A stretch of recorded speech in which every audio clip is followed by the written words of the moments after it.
बम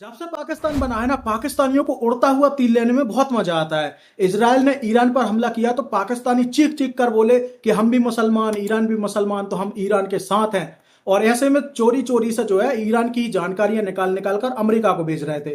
तो खबर जैसे ही मार्केट में आई तो सब कुछ बैलेंस करने के लिए पाकिस्तान ने ईरान से कहा कि अगर जो इजराइल है वो ईरान पर एटम बम मार देता है तो इसके बदले में पाकिस्तान इजराइल के ऊपर एटम बम मार देगा।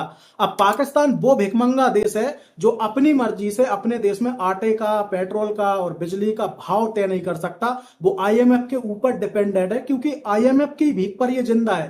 वो यहां पर एटम बम मारने की बात कर रहा है इजराइल के ऊपर। आप लोगों को तो पता ही होगा कि इजराइल और अमेरिका भाई बहुत ही एलाई है, और कहीं ना कहीं अमेरिका के कहने पर ही इजराइल ने यहां पर ईरान पर हमला किया है। तो पाकिस्तान भाई अपने बाप के, अपने जो है दाता के ही खिलाफ यहां पर बात कर रहा है। उसको भी पता है कि भाई एटम वॉर होनी नहीं है। कहने में क्या जाता है, हमने जो चोरी की है, ईरान की जो इंफॉर्मेशन चोरी करके अमेरिका को भेजी है, इस बयान से वो यहां पर मेंटेन हो जाएगी। और इसी पर आज पाकिस्तानियों के हम ओपिनियन देखते हैं, क्योंकि अगर इनकी जो सरकार है वो इतना बड़ा तीर लेगी तो फिर पाकिस्तानियों की हेकड़ी और पाकिस्तानियों का जज्बा तो देखना ही बनता है। तो चलिए देखते हैं पाकिस्तानियों का जज्बा इस बयान को लेकर कि भाई क्या ये एटम बम मारने की औकात रखते हैं।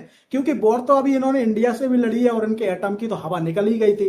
अब देखते हैं भाई इन्होंने दोबारा से हवा भर के इजराइल के लिए तैयार किए हैं या नहीं किए हैं। चलिए बढ़ते वीडियो की तरफ, मिलते हैं वीडियो के एंड में। साल 2025 की बात करेंगे कि भाई मुझे लग रहा है कि जैसे हर कोई अपना जो डिफेंस सिस्टम है उसको चेक कर रहा है कि किसका डिफेंस सिस्टम ज्यादा मजबूत है, कौन ज्यादा अच्छा अटैक कर सकता है, कौन ज्यादा अच्छा रिटेलिएट कर सकता है।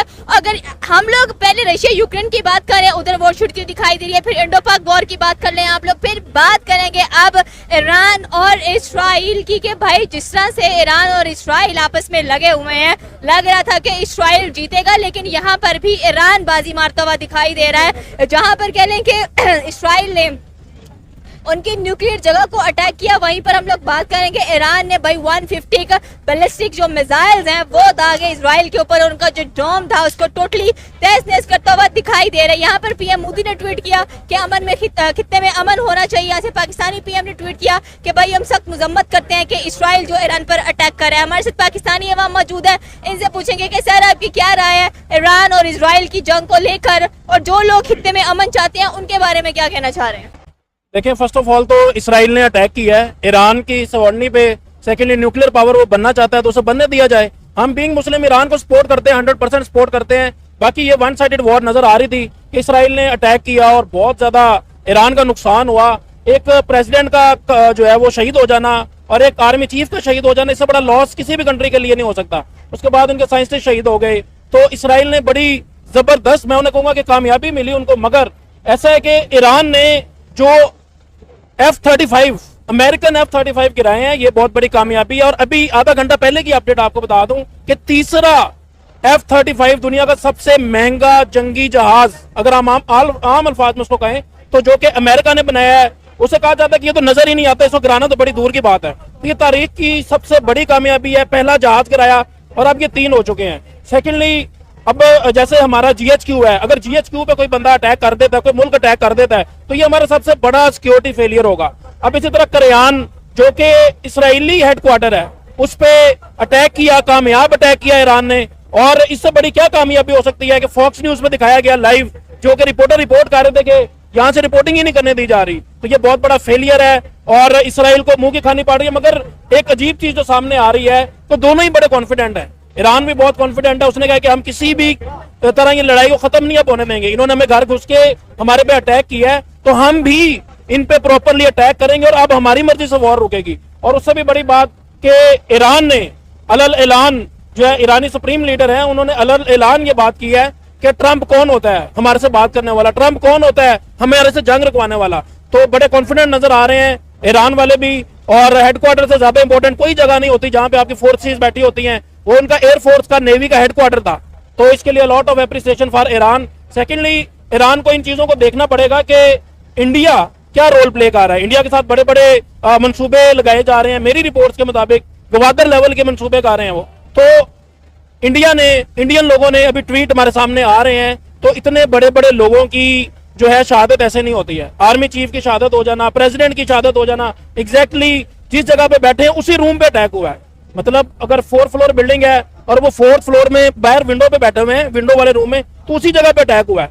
ना कि पूरी, अगर इंटेलिजेंस रिपोर्ट वीक होती है तो पूरी बिल्डिंग उसको उड़ा देते, मगर इतनी एग्जैक्ट थी, तो ये गद्दारी कौन कर रहा है? इसमें कोई शक नहीं है कि ईरान के सुप्रीम लीडर है, वो बहुत अच्छी शख्सियत है, बहुत ईमानदार शख्सियत है, मगर यहाँ पे कौन गद्दारी कर रहा है? इससे बड़ा आपका क्या नुकसान हो सकता है कि आपका आर्मी चीफ और आपका प्रेसिडेंट, आपके न्यूक्लियर साइंटिस्ट, आर्म साइंटिस्ट की बात नहीं कर रहे, न्यूक्लियर साइंटिस्ट जो है उनको शहीद किया जा रहा है। तो इंडिया ने ये गद्दारी का रोल प्ले किया है प्रॉपरली, और इंडिया ने इसराइल को सपोर्ट किया है। और कह रहे हैं कि इंडिया ने गद्दारी का रोल प्ले किया। कैसे गद्दारी का रोल प्ले किया है? जबकि देखा जाए, ठीक है, इंडो पाक वॉर हुई, वहां पर पाकिस्तान को सपोर्ट करने के लिए अजरबैजान आ गया, टर्की आ गया, ईरान आ गया, उसने पाकिस्तान को फुल सपोर्ट दिया, चाइना ने भी दिया। इंडिया के साथ इजराइल खड़ा था, उसके बाद रशिया नजर आता है। इजराइल और इंडिया की डेफिनेटली अच्छी बनती है। अभी रिसेंटली नेतन्याहू ने कॉल किया है पीएम ऑफ इंडिया को, और उसने बोला कि अब मैं आगे क्या करूं। तो पीएम मोदी ने कहा है कि भाई लड़ाई कुछ नहीं करनी है, आपने अपने डिफेंस के लिए भी लड़ा है, तो मैं उस पर आपका साथ नहीं दूंगा। मैं सिर्फ इतना कहूंगा कि जो खित्ता है उसमें अमन होना चाहिए और अमन ही रहना चाहिए। फिर आप कैसे कह रहे हैं कि इसमें इंडिया का इन्वॉल्वमेंट नजर आ रहा है कि इंडिया गद्दार है?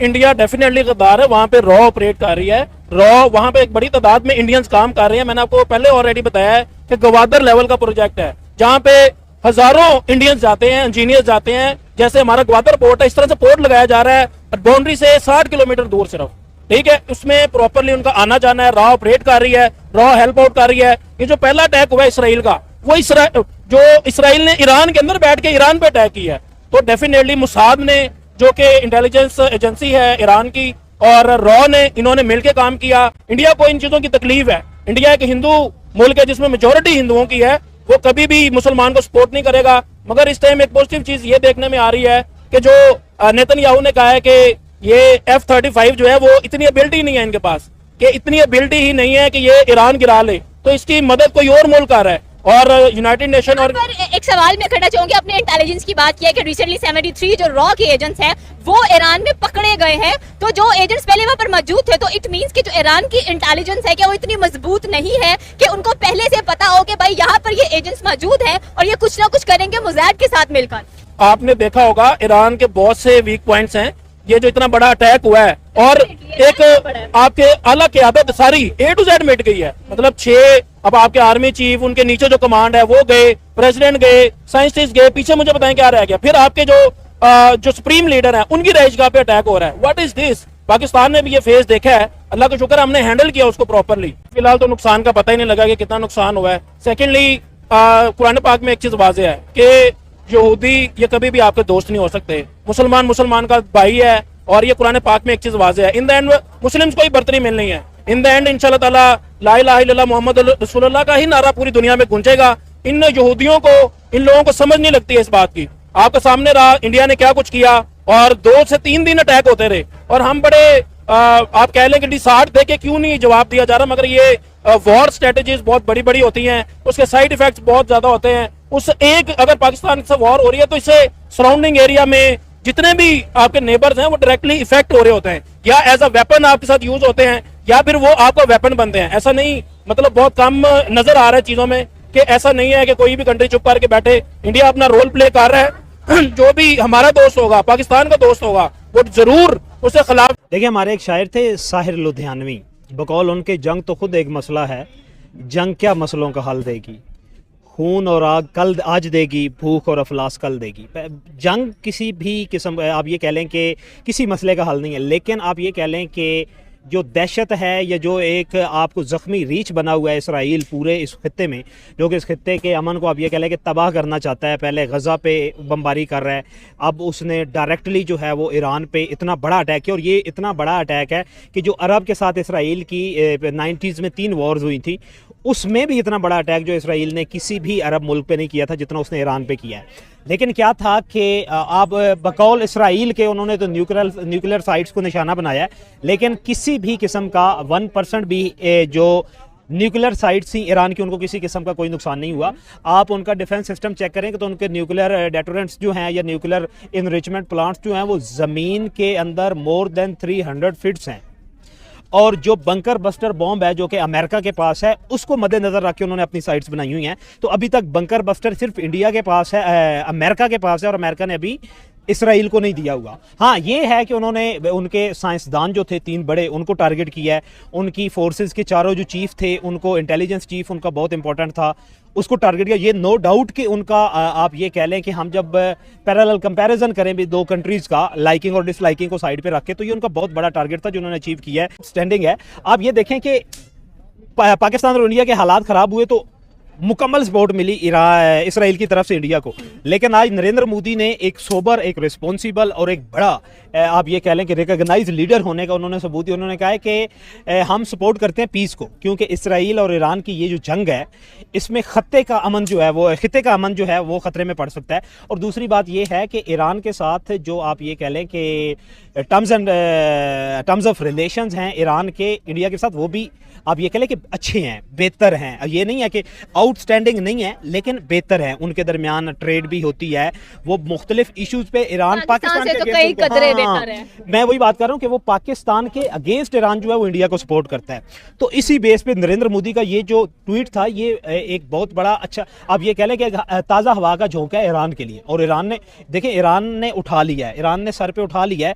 उसने कहा है कि फिर जो होगा वो देखा जाएगा। उसने ये सर पे उठा लिया है, और उसी वजह से क्या हुआ है कि उन्हें बताया गया है कि आप इसराइल को कि अगर एक लंबे अरसे तक आप अगर जंग की सिचुएशन में आते हैं तो आपको इसके कॉन्सिक्वेंसेस, ईरान की पॉपुलेशन ज़्यादा है, ईरान सर्वाइव फिर भी कर जाएगा।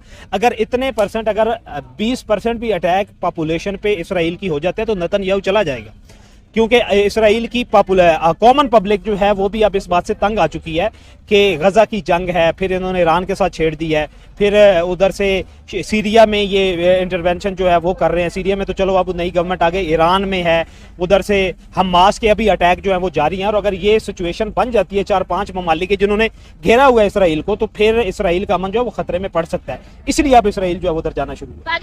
तो यह है पाकिस्तानी पब्लिक के रिएक्शन। अब वॉर चल रहा है इजराइल और ईरान के बीच में इंडिया आ गया, रॉ आ गया और हिंदू आ गया। कहां से आ गया, कैसे आ गया? भाई पाकिस्तानियों का मुद्दा ही अलग है। पाकिस्तानियों को कहां क्या हो रहा है कोई मतलब नहीं है। बीच में इंडिया होना चाहिए, किसी भी तरीके से इंडिया के खिलाफ प्रोपेगेंडा होना चाहिए। अब यहां पर एक बात होती है कि भाई देखो, किसी भी इंसान का जो सबसे खतरनाक दुश्मन हो सकता है ना, या बनता है, वो बनता है उसका सबसे सच्चा पक्का दोस्त। क्योंकि उस दोस्त को उसका जो है सारे राज, सारी कमजोरियां पता होती हैं। अगर उसकी कभी दुश्मनी उससे हो जाए तो सबसे खतरनाक दुश्मन वही बनता है। वही चीज पाकिस्तानियों के साथ है। क्योंकि देखो, ये है तो हिंदू ही, हिंदुओं का गंदा खून है जो आज पाकिस्तानियों के रूप में हमें देखने को मिल रहा है। लेकिन इनको दुश्मनी सबसे ज्यादा हिंदुओं से ही है। बस कहीं पर भी कैसे भी हिंदू बीच में आ जाए, और इंडिया भी ये बीच में इसलिए नहीं लाते कि इंडिया है, क्योंकि इंडिया में हिंदू ज्यादा है, इसलिए इंडिया को हमें बदनाम करना है, इंडिया के खिलाफ प्रोपेगेंडा करना है। तो ये है दोस्तों पाकिस्तानियों के रिएक्शन। क्या आपकी सोच है भाई? आप लोग जरूर कमेंट करके बताइए। और 2 शब्द इन पाकिस्तानियों के लिए, इन गंदे खून यानी कि हिंदुओं के गंदे खून के लिए 2 शब्द भी जरूर कमेंट कीजिए। फिर हम मिलेंगे किसी और वीडियो में, तब तक के लिए जय श्री राम।